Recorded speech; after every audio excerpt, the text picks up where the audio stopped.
पाई फुफाटा रुतल काटा तू माऊली जगाची विठू माऊली तू माऊली जगाची माऊली मूर्ती विठ्ठलाची.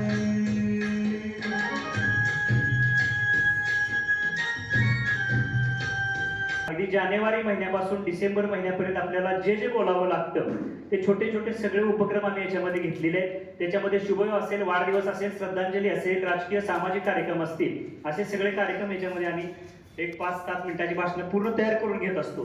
आणि हे घेत असताना शब्द, आवाज आणि बॉडी लँग्वेज या गोष्टीला आम्ही त्याच्यामध्ये फार महत्त्व दिलेलं आहे की हे व्यक्तिमत्व. आता ही स्पर्धा आहे, या स्पर्धेमध्ये जसं ते कुठंही सूत्रसंचालन करत असतात काय, त्यांनाही माहिती आहे मी ह्या व्यक्ती जर उभ्या केल्या आणि भविष्यात त्यांना संधी मिळत गेल्या तर यांच्या सुद्धा संधी कमी होणार आहे. पण तरी सुद्धा हे धाडस असतं. आणि म्हणून या व्यक्तिमत्वाबद्दल बोलत असताना कोणतंही ध्येय गाठायचं असेल तर मनामध्ये जिद्द असायला हवी. जिद्द येण्यासाठी हृदयामध्ये धाडस असायला हवं. धाडसासाठी चिकाटी असायला हवी. चिकाटीसाठी कर्तृत्व असायला हवं. कर्तृत्वासाठी नेतृत्व असायला हवं. नेतृत्वासाठी पराक्रम असायला हवा. पराक्रमासाठी दूरदृष्टी असायला हवी. दूरदृष्टीसाठी देशभक्ती असायला हवी. एवढे सगळे गुण एकाच नावामध्ये अनुभवायला मिळतात. ते नाव म्हणजे सूर्यकांत पाटील. असं हे व्यक्तिमत्व आहे. सुरुवातीचा कणाकणाने पर्वत बनतो, थेंबा थेंबाने समुद्र बनतो आणि अनुभवाने माणूस बनतो. जर माणसाला अनुभव महत्वाचा आहे आणि अनुभवाचं व्यासपीठ देण्याचं काम या ठिकाणी सन्माननीय आपल्या पानसकर सर आपल्या या विभागाच्या माध्यमातून आम्ही भाग्य समजतो. कारण 100 शब्द आपण बरोबर बोललो, पण एक शब्द जर चुकला तर समाजाचं एका शब्दावर लक्ष असतं. आठवडे अतिशय चांगलं प्रशिक्षण दिलेलं आहे आम्हाला तिने. माणसाला 2 गोष्टी हुशार बनवतात, एक भेटलेली माणसं आणि वाचलेली पुस्तकं. आणि पानसकरांच्या सरांच्या बाबतीत आम्हाला एक चांगलं ज्ञान 5-6 आठवड्यात अतिशय चांगलं आलेलं आहे.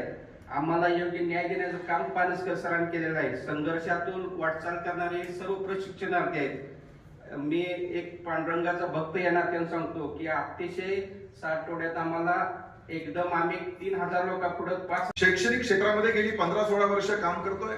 काम करत असताना बोलण्याचा प्रसंग हा सर वारंवार येत असतो. वर्गामध्ये तर रोजच बोलणं आहे, आत्मविश्वासपूर्ण बोलणं असतं. कार्यक्रम दररोज असतात म्हटलात तरी चालेल. त्या कार्यक्रमांमध्ये बोलणं होतं. बऱ्याच वेळा कौतुकाचे शब्द ऐकायला मिळतात, सर तुम्ही चांगलं बोलता. पण मला कधीच आत्मविश्वास वाटला नाही की मी चांगलं बोलतो. जसं मगाशी तुम्ही म्हटलात की सर गाणं छान म्हटलं, पण मला ते आवडत नाही की मी छान म्हणतो. ही एक मनामध्ये खंत कायम वाटत राहते. आणि मग याच्यापेक्षा काहीतरी अधिक असलं पाहिजे, असतं जगामध्ये, ते मला शिकायचंय, ते मला शिकून घ्यायचं ही इच्छा मनामध्ये होती. की आपण बोलतो स्टेजवरती जाऊन, पण याच्यामध्ये काय आणखीन काय असं एक्स्ट्रा असणार आहे या शोधामध्ये असताना आणि सोशल माध्यमामध्ये सर्च करत असताना मला हे ग्लोबल व्यासपीठ कराड याची माहिती मिळाली.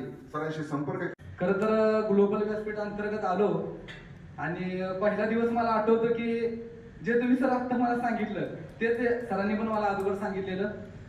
खरं तर पहिल्या दिवशी आलो, सगळे नवीन चेहरे होते, मॅडम नवीन होत्या. सरांना पहिल्यांदाच असं पाहिलं. त्यानंतर पाय असं थरथरत होते, म्हणजे मला काय बोलायचं सुचत नव्हतं आल्यानंतर. त्यानंतर हळूहळू सर पहिल्याच दिवशी मला एवढा कॉन्फिडन्स आला की मी ठाम धरलं की मी येताना सोहेल नदाख म्हणून आलोय, जाताना निवेदन सोहेल नदाख म्हणून जाईल. एवढा सरांनी मला कॉन्फिडन्स दिला, ग्लोबल व्यासपीठाने मला कॉन्फिडन्स दिला. काम करत असताना, जगत असताना ही खंत आमच्या आयुष्यात होती की आपण खरंच चांगल्या पद्धतीने कधी बोलू, आपण आपले प्रश्न कधी मांडू. आणि बऱ्याचशा उणीवा आमच्या होत्या. पहिल्या दिवसापासून कसं उभं राहायचं, समोर लोकांच्या पुढं कसं व्यक्त व्हायचं, आपलं प्रेझेंटेशन कसं पाहिजे. आणि 3-4 शब्द बोललो की आम्ही थांबत होतो, पण ते न थांबता कसं बोलायला पाहिजे यासाठी सरांच्याकडून खरंच मौलिक मार्गदर्शन मिळालं. त्यामध्ये 2 मला वाक्य आहेत की ज्या वाक्यांच्यामुळं, सोनेरी वाक्यांच्यामुळं माझ्या आयुष्यामध्ये खूप मोठा बदल झाला. ते असीम शक्यतांच्या अमर्याद क्षेत्रामध्ये आम्ही जगत आहे. निसर्ग सर्वार्थाने समृद्ध आहे. निसर्गाचा आपण एक अंश आहोत. निसर्गाच्या असीम समृद्धीला मी पात्र आहे. हे एक. आणि दुसरं, मी प्रत्येक बाबतीत प्रत्येक गोष्टी अधिकाधिक विकसित होत आहे. आमचा प्रवास समृद्धीच्या राजमार्गावरून चालत आहे.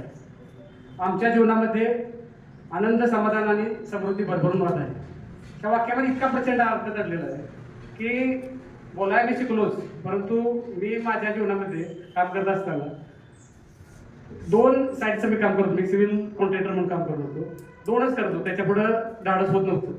आणि आपल्या त्या वाक्याचा प्रभाव माझ्या इतका झाला की मी ॲट ए टाइम 6 साईड सुरू केल्या आणि याच्यातच 4 संपत आलं. म्हणजे एखादा वाक्य आपल्या आयुष्यावर किती मोठा परिणाम करते. तर म्हणायचे की तुम्हाला प्रतिवेळ ह्या इथं आल्यानंतर आली आणि खरंच धन्य आहे आपलं सर. इथून पुढच्या आणि आमच्या सर्वांचं तुमच्याबरोबर जे गुरु शिष्याचं आता हे नातं जडले हे इथं संपणार नाही. तुम्ही म्हणजे माझा पहिला दिवस आठवतोय. मी इथं आले, सरांनी काही शब्द बोलायला सांगितले आणि त्याच्यानंतर माझी चूक निघाली की तू उभं राहताना एका पायावर उभं राहिलीस. मला असं ते आज आठवतंय. आणि माझ्यात एवढा बदल झाला, माईक धरण्यापासून, उभं राहण्यापासून, भाषणातलं नियम, हे सगळं आज मला या ग्लोबल व्यासपीठामुळे समजलं.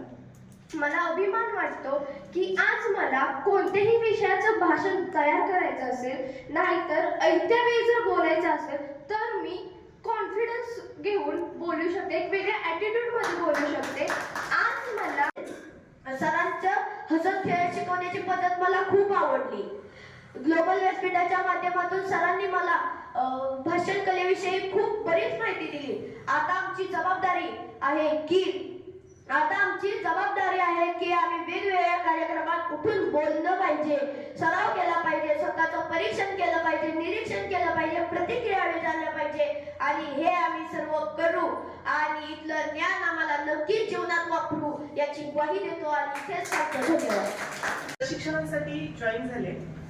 सर्वात पहिला दिवस जो होता तो मला आठवतोय. सर मला व्यवस्थित उभारता येत नव्हतं. म्हणजे 3 मिनिटात मला बोलता सुद्धा येत नव्हतं.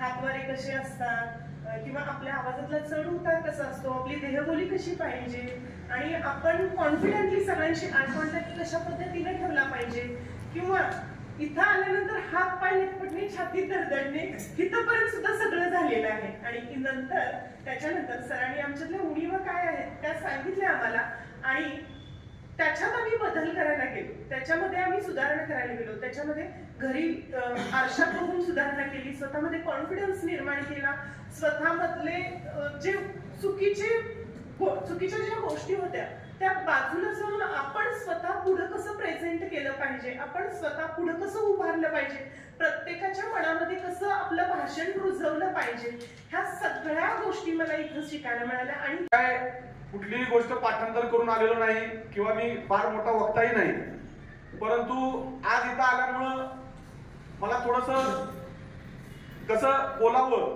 म्हणजे आपल्या पुढे ज्यावेळेला श्रोते असतील 5,000 10,000 त्यावेळेला आपण कशा पद्धतीनं बोलावं हे आपण थोडंसं इथं धाडसाने भाषण करायला शिका. या क्लासमध्ये आल्यानंतर आपल्याला कळतंय की आपण काय केलं पाहिजे. मला पानसकर सरांना सांगायचं आहे आणि मंचावर उपस्थित असलेल्या सर्व मान्यवरांना सांगायचं आहे की खरोखरच ग्लोबल व्यासपीठमध्ये आल्यानंतर आपल्यात काय बदल करायला पाहिजे ह्या गोष्टी नक्की शिकलोय आणि अजूनही शिकत राहणार आहे. आणि आता फार काय न बोलता मला इथं बोलायला संधी दिली त्याबद्दल सर्वांचे खूप खूप आभार मानतो आणि थांबतो. जय जय महाराष्ट्र. कालावधीमध्ये आपण सर्व आता श्रोते आहोत, उद्या उक्ते होऊन जाणार आहोत. तर ही एक अभिमानाची गोष्ट माझ्यासाठी आहे, आपल्या सर्वांसाठी, की आपण सर्वांना श्री पानसकर सरांनी आपल्याला एक वक्तृत्व ज्ञान दिलेलं आहे. त्या ज्ञानाचा आधार घेऊन आपण आपली कला, आपलं संभाषण, आपलं वक्तृत्व आपण समाजावर छाप पाडणार आहोत. ह्या कार्यक्रमाअंतर्गत मी आता सर्वप्रथम मी माझी ओळख करून देतो. मी अरुण वसंतराव यादव.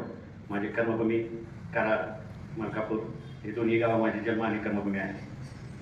कराड या प्रीती संगमाच्या किनारी माझा जन्म झालेला आहे. दोन्ही नद्यांचा संगम म्हणजे माझ्या जीवनातील एक परिवर्तनाची लाट आहे. सूर्यासारखे तळपुली जावे क्षितिजावरुनी जाताना, सूर्यासारखे तळपुली जावे क्षितिजावरुनी जाताना, दगडालाही पाजर फुटावा निरोप शेवटी घेताना, दगडालाही पाजर फुटावा निरोप शेवटी घेताना. या संपूर्ण कोर्समध्ये दिलेली शिदोरी, या शिदोरीचा पूर्ण उपभोग घेऊन उपयोग करून आपण भविष्यामध्ये बरेच काही वेगवेगळ्या क्षेत्रामध्ये कोण सूत्रसंचालक होईल, कोण निवेदक होईल, कोण वक्ता होईल, ज्याच्या त्याच्या परीने जे ते आपण शिकणार आहोत. आपल्या सावलीपासूनच आपण काहीतरी शिकावं, कधी लहान तर कधी मोठं होऊन जगावं. शेवटी काय घेऊन जाणार आहोत. म्हणून जनसेवेचे हे सुंदर लेणं प्रेमानं जपावं. जिच्या उदरातून स्वराज्याचं देखणं स्वप्न साकार झालं त्या राजमाता राष्ट्रमाता जिजाऊ, अखंड हिंदुस्थानचे आराध्य दैवत छत्रपती शिवाजी महाराज आणि ज्यांनी आपल्या देशाला राज्यघटनेतून एक मोठं स्वप्न दिलं आणि ते साकारलं, ते महामानव बोधिसत्व डॉक्टर बाबासाहेब आंबेडकर. या सर्व महामानवांना मी प्रथम वंदन करतो. मित्रांनो, किती सुखद असली तरी कुठेतरी संपणारी वाट असते. किती सुखद असली तरी कुठेतरी संपणारी वाट असते. पण संपणाऱ्या वाटेसोबतच जन्मणारी नवी पहाट असते. जन्मणारी नवी पहाट असते. एवढं बोलतो. काटा रुतल काटा दिसल वाट तुझी.